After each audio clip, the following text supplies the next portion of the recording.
नमस्कार मेरे प्यारे साथियों, पीवाईक्यू गाइड यूट्यूब चैनल में आपका एक बार फिर से बहुत बहुत स्वागत है। अभी एसएससी ने जो स्टेनोग्राफर का एग्ज़ाम लिया 2025 में, उसमें कुछ जो जीएस के क्वेश्चंस आए उनको हम ऑप्शन एलिमिनेशन और जो ऑप्शन क्वेश्चंस में जो क्लूज दिए थे, ऑप्शन में जो क्लूज दिए थे, उन मेथड से हम करेंगे। मतलब ये जो अप्रोच है ये 100% वर्क करेगी आपके एसएससी सीजीएल 2025 टायर 1 के एग्जाम में। जो भी जीएस के क्वेश्चंस आएंगे ये फ्री के नंबर हैं जो एग्जामिनर आपको बांट रहा है।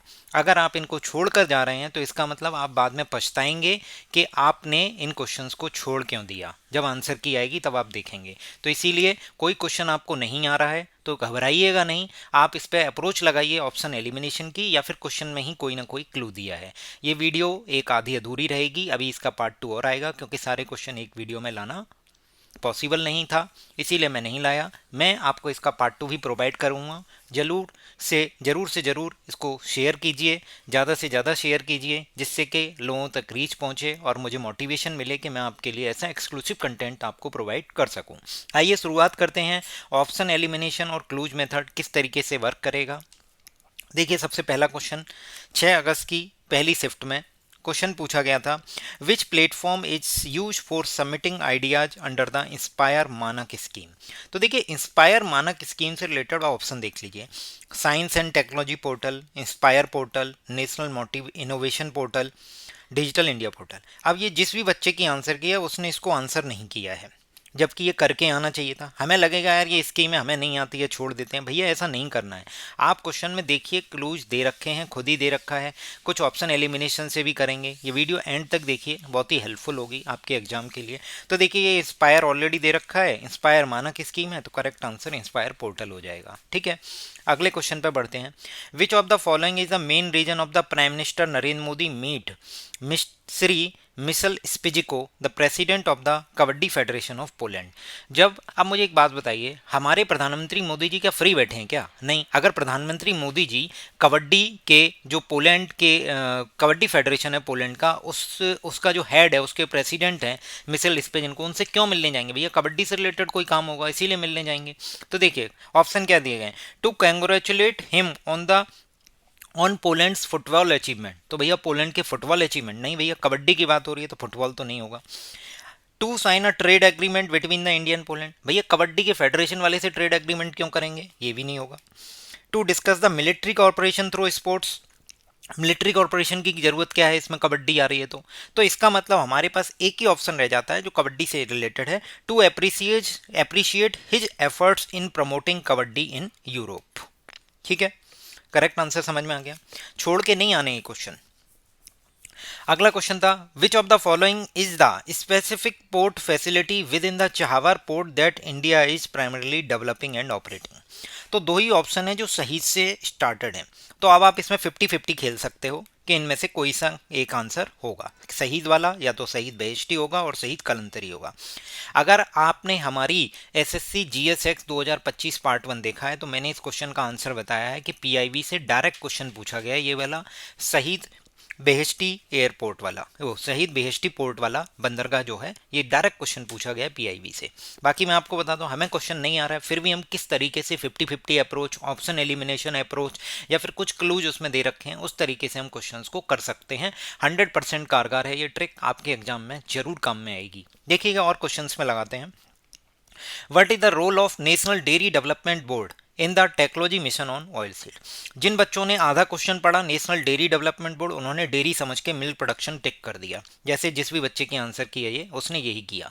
जबकि इसमें पूरा क्वेश्चन पढ़ेंगे तो आपको दिया गया है कि technology mission on oil seeds, oil seeds का जो टेक्नोलॉजी मिशन है उसमें नेशनल डेयरी डेवलपमेंट बोर्ड की क्या भूमिका रही है। तो उसमें सिंपल सी बात है, ऑयल सीड से रिलेटेड काम किया जा रहा है। To manage the oil seed production and processing, तिलहन की खरीद और प्रसंस्करण का प्रबंधन। ठीक है, मॉडिफाइड क्रॉप्स की बात नहीं हो रही है, ट्रेड पॉलिसीज की बात नहीं होगी, तो ये तीनों के तीनों ऑप्शन गलत हो जाएंगे। ऑयल सीड वाला टिक हो जाएगा क्योंकि ऑयल सीड पर पूछा गया, ये भी ऑयल सीड है। नेक्स्ट क्वेश्चन आपको बता देता हूं, जहां जहां ऑप्शन में एक स्टेटमेंट ऐसा आ जाए जहां रिस्ट्रिक्ट की बात की जाए, ओनली है, ऑलवेज है, तो ये स्टेटमेंट हमेशा हमेशा गलत होंगे। अब देखिएगा क्या कि यूएल पिन की बात की जा रही थी, unique land parcel identification number. इसके बारे में करेक्ट स्टेटमेंट बताना था। तो ये चौथा ऑप्शन देखिए क्या लिखा है, ULPN is only for urban areas not for rural land. अब आप ध्यान से सुनिएगा, क्या अर्बन एरिया स्पेसिफिक है कि उन्हीं की ही करनी है, रूरल लैंड्स की नहीं करनी है? सबसे ज़्यादा जो आपके भूमाफिया हैं वो रूरल एरिया में ही तो एक्टिव हैं, तो वहां तो सबसे ज्यादा जरूरत है। तो सबसे पहले आप देख रहे हैं कि यूएल पिन केवल अर्बन एरियाज के लिए है, तो ऐसा स्टेटमेंट क्या हो जाएगा, गलत हो जाएगा। ओनली कर दिया ना, ओनली हो गया, ऑलवेज हो गया, ये स्टेटमेंट हमेशा गलत होंगे। अभी आपने इसमें भी देखा था, एक मैंने बताया था, मिलेगा आपको आगे वाली स्लाइड्स में, जिसमें ऑलवेज लिख दिया है। तो आप देखिएगा कि इस तरीके के स्टेटमेंट गलत होंगे। तो फोर्थ स्टेटमेंट गलत है, तो फोर्थ इसमें है, फोर्थ इसमें है। अब ध्यान से सुनिएगा, तो इसका करेक्ट आंसर क्या आ जाएगा, 1, 2 एंड 3। समझ में आ गया? नेक्स्ट क्वेश्चन देखिएगा, what is the primary goal of BIMSTEC free trade area. भैया ट्रेड से रिलेटेड बात हो रही है, तो ट्रेड से रिलेटेड काम होगा, जैसे to promote the culture exchange, नहीं। To regulate trade policy globally. अब देखिए यहाँ पे ऑप्शन उसने ग्लोबली लिख दिया। भैया ट्रेड पॉलिसी, ये बिम्स्टेक जो है वो साउथ एशिया एक रीजनल ऑर्गेनाइजेशन है, साउथ एशिया और साउथ ईस्ट एशिया की, तो ये ग्लोबली तो वो करेगी नहीं, तो सिंपल सी बात है, ये भी गलत हो जाएगा। To establish the common currency among the BIMSTEC nations, to reduce a trade barrier and enhance the economic corporation. तो फ्री ट्रेड एग्रीमेंट की बात कर रहा है, तो इसका मतलब ट्रेड बैरियर, ट्रेड से रिलेटेड काम होगा, ट्रेड बैरियर को रिड्यूस करना और इकोनॉमिक कॉर्पोरेशन को इनहेंस करना। आप सिंपल सा क्वेश्चन में ऑलरेडी क्लोज दे रखे हैं, इन्हीं के बेसिस में हम आगे बढ़ रहे हैं। Which institution was establish in 1961 to promote management education. भैया मैनेजमेंट एजुकेशन के लिए मैनेजमेंट इंस्टीट्यूट खोले जाएंगे, तो देखिएगा, क्या आईआईटी खोले जाएंगे, नहीं। यूजीसी खोला जाएगा, नहीं। नेशनल प्रोडक्टिविटी काउंसिल, नहीं। कौन खोला जाएगा, Indian institute of management, IIMs खोले गए थे।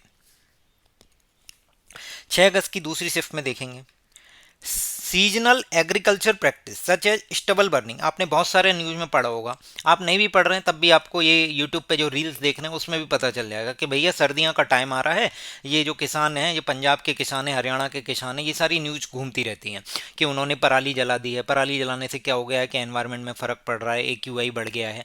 तो इसका मतलब क्या हो रहा है, इसका मतलब यह है कि जो पराली जलाने की जो सीजनल एग्रीकल्चर प्रैक्टिस है, मौसमी कृषि पद्धतियां हैं, तो भारत में AQI स्तरों पर महत्वपूर्ण प्रभाव पड़ता है कि नहीं पड़ता, पड़ता है, सिंपल सी बात है। इसमें लिखा है नहीं पड़ता है, तो ये स्टेटमेंट क्या हो जाएगा, गलत हो जाएगा। तो हमारा आंसर क्या आ जाएगा, A is false, R is true. What is the purpose of 2-day hands-on training workshop on the e-साक्षी पोर्टल held in जून 2024? ये भी एग्जैक्टली कहाँ से उठाया गया है, PIB से उठाया गया है।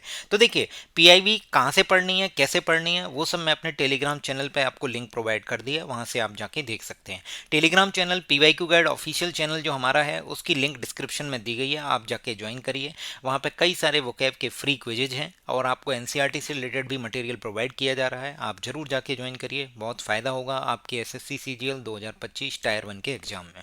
ठीक है, अब देखिए ट्रेनिंग वर्कशॉप है, तो ट्रेनिंग वर्कशॉप भाई क्या करेगी, ट्रेन करेगी ऑफिशियल्स को। तो to train official on the revise fund flow procedure under the MP LAD scheme.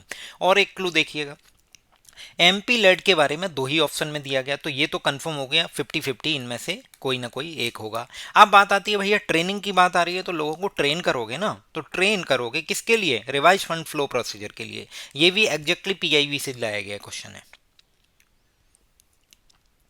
अब देखेंगे बहुत सारे लोग लिख रहे हैं ये ट्रेन, यहाँ पे भी है। भाई मैंने आपको पहला क्लू बताया कि MP लेड स्कीम दोनों ऑप्शंस में दी गई है, तो सबसे पहले तो ये क्लियर हो गया कि इन्हीं में से कोई ना कोई एक ऑप्शन होगा। MP लेड स्कीम के बारे में बात कर रहा है। दूसरा, अब ट्रेन की बात कर रहा है तो ट्रेन किया जाएगा ऑफिशियल्स को। विच गवर्नमेंट, अच्छा इसमें एक लाइन लिखी है, to train MP in drafting local development. क्या MP कोई प्लान ड्राफ्ट करते हैं क्या? आपको पता है हमारे यहाँ के जो सांसद हैं, MP MLA हैं, वो कितने पढ़े लिखे हैं, कितना वो प्लान ड्राफ्ट करते हैं? कुछ नहीं करते। उनके जो सपोर्टिंग ऑफिसर हैं वही सब कुछ कर रहे हैं, तो ये ऑप्शन वैसे भी गलत हो जाएगा। MPs को क्यों ट्रेन कर रहे हो भाई? MP के नीचे जो एम्प्लॉय हैं, जो उसके सपोर्टिंग स्टाफ हैं, सेक्रेटरी हैं, उनको ट्रेन किया जाएगा। Which government body was responsible for implementing the technology mission on oil seed. भैया technology mission on oil seeds है, उसको इम्प्लीमेंट करने के लिए एक परमानेंट बॉडी है, मतलब वो कौन सी गवर्निंग बॉडी है? तो देखिए डिफेंस तो नहीं होगी, एजुकेशन नहीं होगी। अब आपके दिमाग में आएगा केवल कॉमर्स और एग्रीकल्चर।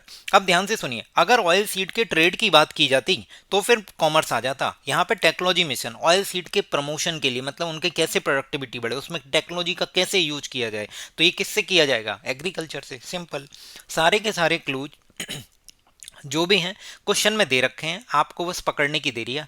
आपको कोई क्वेश्चन नहीं आ रहा है जहां आपको कंफ्यूजन है, वहां पे आपको option elimination, clues method, only, always, ये जो रिस्ट्रिक्टेड वर्ड हैं इन सब का ध्यान रखते हुए आप अपने क्वेश्चन को अटेम्प्ट कर सकते हैं। चांसेस वेरी हाई होंगे कि आप 10 क्वेश्चन कर रहे हैं उसमें से 8 आपके सही सही होंगे। और इस अप्रोच का जरूर यूज करिए, कहीं घबराना नहीं है कि स्टेटमेंट बेस्ड क्वेश्चन आगे हम छोड़ देते हैं, पढ़ ही नहीं रहे, टाइम नहीं है। भैया पढ़िए उनको, उसमें क्वेश्चन में क्लूज दे रखे हैं। आपने जैसे यूएल पिन वाला एग्जाम था, क्वेश्चन था जो यूएल पिन में आपने देख लिया कि भैया ये अर्बन एरिया के लिए है केवल और रूरल लैंड के लिए नहीं है, तो ये ऑप्शन गलत है, तो चौथा ऑप्शन देख लो कौन से में गलत है। तो इस तरीके से ऑप्शन एलिमिनेशन के थ्रू अप्रोच करना है जो मैं आपको समझा रहा हूँ, और इस अप्रोच पे हम इसका पार्ट 2 भी लेकर आएंगे। वैसे आप ज़्यादा से ज़्यादा वीडियो को शेयर करिए जिससे कि हमें मोटिवेशन मिले कि मैं आपको इस तरीके का एक्सक्लूसिव कंटेंट दे सकूं। हमारी एक वीडियो अभी और आएगी कि हमें क्या पढ़ना है, किन टॉपिक्स पे मेहनत करनी है, वो भी मैं अभी आज या कल में आपके लिए ला दूंगा। Next question, constitution of India divides legislative subject into 3 list. ये तो हमें पता है, सेंटर, स्टेट और कंकरेंट, शेड्यूल 7 में दे रखा है, तो हमारा 1 सही होगा। अब एक स्टेटमेंट दिया है ओनली 2 सही, तो ये तो गलत हो जाएगा। ठीक है, अब देखिएगा तीसरा स्टेटमेंट फिर आ गया only. Only the parliament of India can make law on the subject under the concurrent list. भैया कंकरेंट लिस्ट पर पार्लियामेंट, केवल पार्लियामेंट रूल नहीं बना सकती, दोनों लोग रूल बना सकते हैं, बट अगर दोनों चीजें काउंटर होंगी तो फिर किसका रूल प्रिवेल करेगा? पार्लियामेंट का, जो संसद ने बनाया है। केवल पार्लियामेंट रूल नहीं बना सकती, तो ओनली वर्ड लग गया फिर से, तो ये स्टेटमेंट क्या हो जाएगा? गलत। तो स्टेटमेंट 3 गलत हो जाएगा, तो आपका आंसर क्या हो जाएगा? Statement 1 and 2। Aspirational district programme किस पे फोकस करता है? तो देखिएगा, जब डिस्ट्रिक्ट है तो डिस्ट्रिक्ट से रिलेटेड बात करेंगे, तो देखिए सबसे पहला option, developing industrial cluster in the backward region, गलत हो जाएगा। Providing subsidies in the small scale industries, improving governance in the urban areas, enhance development in the under developed district. जहां जिलों की बात हो रही है तो हम जिलों पर ही काम करेंगे। क्लियर है? नेक्स्ट क्वेश्चन, आपने अभी एग्जाम देखे होंगे, सुना भी होगा, इतनी तैयारी कर रहे हो, यूजीसी नेट का एग्जाम होता है भैया, एजुकेशन से रिलेटेड है, प्रोफेसर वगैरह बनते हैं, जीआरएफ वाले फेलोशिप मिलती है, तो ये सब किससे? एजुकेशन से रिलेटेड है। अब क्वेश्चन में पूछा गया है कि यूजीसी जो कमीशन था जो 1956 में स्टेब्लिश किया गया था, उसका रोल क्या है? अब ध्यान से सुनिएगा, आपसे क्वेश्चन में ये भी पूछ सकता है कि यूजीसी कब स्टेब्लिश हुआ था। आप कहोगे कि नया क्वेश्चन पूछ लिया, नया नहीं पूछा है, उसने स्टेनो के एग्जाम से ही पूछा है। यूजीसी कब से सेटअप हुआ था? 1956 में। अब इसका रोल क्या होगा? भैया ट्रेड एग्रीमेंट्स को रेगुलेट करने के लिए तो नहीं बनाया जाएगा जब इसका काम ही एजुकेशन का है। एग्रीकल्चर डेवलपमेंट को प्रमोट करने के लिए नहीं, इंडस्ट्रियल पॉलिसीज को मैनेज करने के लिए, ये सब स्टेटमेंट क्या होंगे? गलत। To oversee and fund higher education institution in India. Education से रिलेटेड जो ऑप्शन है वो एक ही है, तो ये टिक करिए, आगे बढ़िए। सब कुछ उसमें दे रखा है, क्वेश्चन आप अच्छे से पढ़िए, उसमें सारे के सारे क्लूज हैं। और ध्यान से सुनिए, क्वेश्चन आपको आ रहा है तो बहुत अच्छी बात है, नहीं आ रहा है तो आप इस अप्रोच को करिए, 100% काम करेगी। मैं आपको लिख के दे रहा हूँ कि आपका जो एसएससी सीजीएल 2025 का एग्जाम है उसमें भी इस तरीके का अगर पैटर्न है तो उसमें जैसे स्टेटमेंट बेस्ड क्वेश्चन आते हैं या ओनली ऑलवेज लगे हुए आते हैं, तो उनमें आप इस तरीके की अप्रोच काम करेगी। 10 में से 8 क्वेश्चन आपके सही होंगे, आप प्लस में ही रहेंगे, ध्यान रखिएगा। नेक्स्ट क्वेश्चन पूछा था, the role of foreigners tribunal in NRC process. भैया एनआरसी की बात कर रहा है तो एनआरसी एक ही ऑप्शन में है, क्या है? To verify citizens claim of individual excluded from the NRC. समझ में आ गया? सेंसस कंडक्ट नहीं होगी, ठीक है, वोटर कार्ड इशू नहीं होंगे, टू डिपोर्ट इलीगल माइग्रेंट्स ये भी नहीं होगा, केवल और केवल यह है to verify citizens claim of individual excluded from the NRC. समझ में आ गया? एनआरसी से रिलेटेड है तो एक ही ऑप्शन है। अब 6 अगस्त की तीसरी शिफ्ट पे बात करते हैं। देखिए इसमें थर्ड ऑप्शन दिया गया है, death rate is always higher than the birth rate. मैंने बताया था ना, ऑलवेज लग गया, जबकि एनसीईआरटी से लाइन टू लाइन उठाए गए ये क्वेश्चन, एनसीईआरटी से लाइन टू लाइन उठाए गए हैं ह्यूमन डेमोग्राफी से related.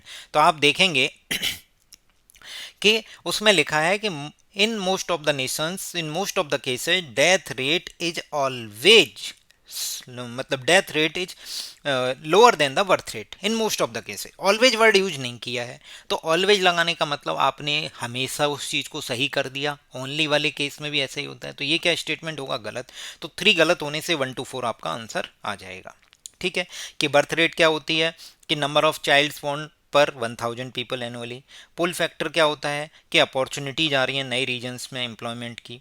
Push factor to include civil unrest and lack of jobs, मतलब क्या है कि आप एक पर्टिकुलर एरिया में रह रहे हैं, अब आप यहाँ से माइग्रेट कर रहे हैं, इसका मतलब पुल किया जा रहा है।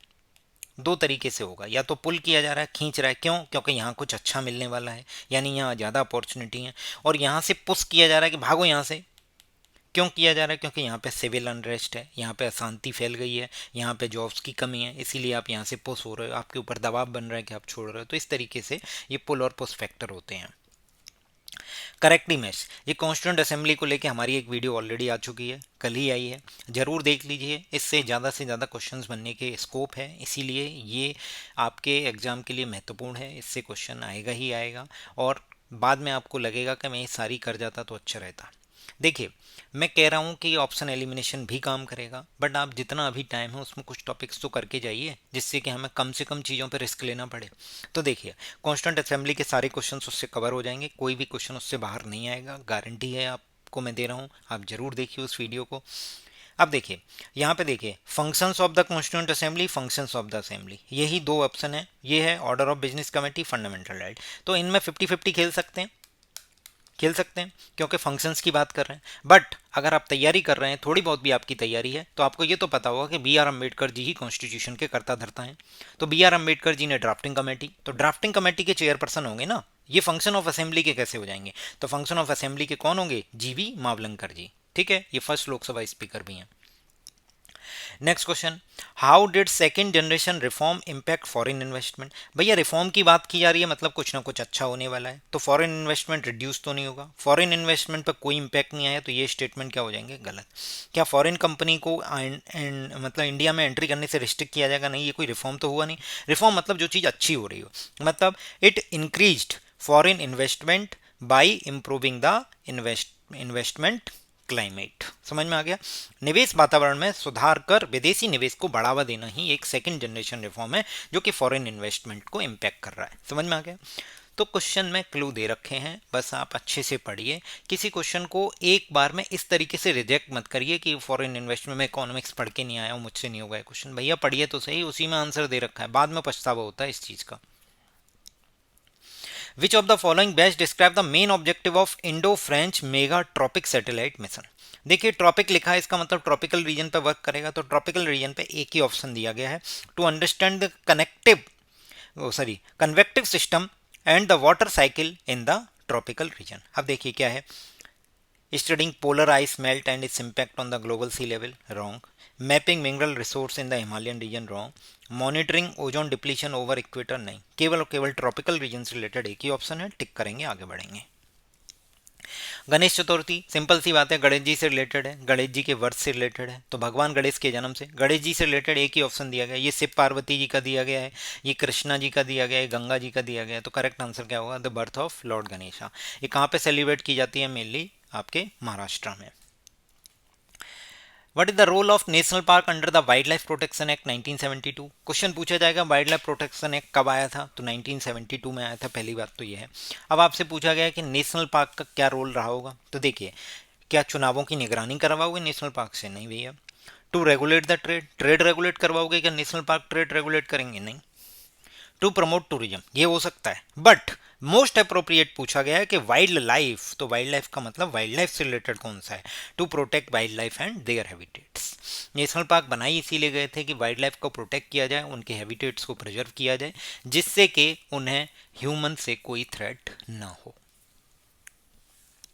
ये लास्ट क्वेश्चन है, स्वच्छ भारत मिशन का मेन ऑब्जेक्टिव क्या है? क्या डिजिटल पेमेंट को प्रमोट करोगे स्वच्छ भारत मिशन से? क्या रूरल हाउसिंग को प्रोवाइड करोगे? नहीं। क्या जॉब्स दोगे रूरल सेक्टर में? नहीं। तो सबसे ज़्यादा अप्रोप्रिएट जो है वो स्वच्छ भारत मिशन, मतलब स्वच्छ मतलब क्लीनलीनेस, मतलब सैनिटेशन, तो सैनिटेशन से रिलेटेड एक ही ऑप्शन है, अचीव यूनिवर्सल सैनिटेशन कवरेज। तो इस तरीके से हमने जो स्टेनो 2025 यानी एसएससी ने जो भी लेटेस्ट जीएस के क्वेश्चंस पूछे हैं, उनमें जो अप्रोच हम ऑप्शन एलिमिनेशन के थ्रू जिन क्वेश्चंस को कर सकते थे वो मैंने आपको बताए हैं। अगर वीडियो पर रिस्पॉन्स अच्छा रहेगा तो मैं आपको इसका पार्ट 2 जरूर बना के दूंगा, जहाँ पे हम बचे हुए क्वेश्चंस पर वर्क करेंगे कि किस तरीके से उनमें भी ये अप्रोच अप्लाई हो रही है। आपको प्रैक्टिस करनी होगी इस चीज़ की, तभी आपके दिमाग में ये बैठेगा, नहीं तो आपके दिमाग में 1 घंटे में यही बैठेगा कि ज़्यादा से ज़्यादा क्वेश्चन कैसे कर लूँ जो मुझे आते हैं। कई बार ध्यान रखना है, क्वेश्चंस में क्लूज दिया जाता है। हमारा एक शॉर्ट्स आया था यूबिक्विटस को लेके, तो यूबिक्विटस को लेके स्पेलिंग मिस्टेक पूछी थी। तो आप देखिएगा कि सेम सेट में सेम क्वेश्चन को लेके एंटोनिम या सिनोनिम पूछा था। तो देखिए कि क्वेश्चन में ही उसके क्लूज दे रखे हैं। कई क्वेश्चंस इस तरीके से भी होते हैं, तो बहुत लाइटली नहीं लेना है, सीरियस होके हमें इस अप्रोच को अप्लाई करना होगा। जब हमसे क्वेश्चंस नहीं होंगे, जब लास्ट के 5 मिनट हो ना, तब इस चीज़ को करिएगा, बिल्कुल हेल्पफुल रहेगी। ऑप्शन एलिमिनेशन और क्लूज मेथड बहुत ही सक्सेसफुल है। ओनली ऑलवेज का ध्यान रखिए। पार्ट 2 में इसका जरूर आपको प्रोवाइड करूंगा। अगर आप इसको शेयर करेंगे ज़्यादा से ज़्यादा, रिस्पॉन्स अच्छा होगा। यानी 50,000 व्यूज आप इस पे टारगेट कर रहा हूँ मैं। अगर आप मेरी मदद करेंगे इसमें, तो मैं आपको इसकी पीडीएफ भी शेयर कर दूंगा और इसको पार्ट 2 भी आपके लिए रिलीज करूंगा। आप सभी का बहुत बहुत धन्यवाद। Thank you.